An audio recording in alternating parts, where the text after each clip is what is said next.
Saratani ya tezi dume mara nyingi sana ikiwa katika hatua za awali huwa haileti maumivu yoyote, na hicho ndio kitu ambacho kinawafanyisha wanaume wengi kujikuta wana saratani ikiwa katika steji ya mwisho, kwa sababu wanasubiria mpaka wapate maumivu ndipo waende hospitali.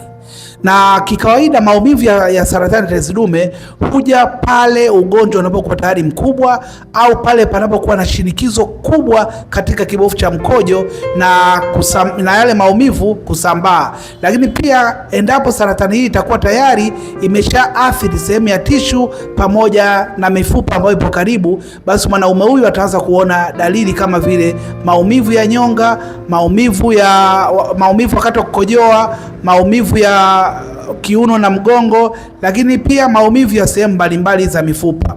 Kwa hiyo mwanaume, usisubirie mpaka maumivu hayo ukayasikia ndipo uende hospitali.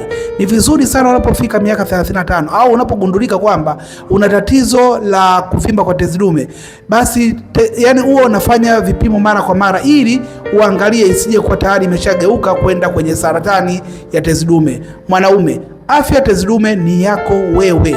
Wewe ndio ambao unatakiwa uiangalie, kwa sababu saratani ikishakuwa imeshafika kwenye stage ya 3 au ya 4 ni ngumu sana kupona, lakini ukiwahi basi inaweza ukapata matibabu mazuri.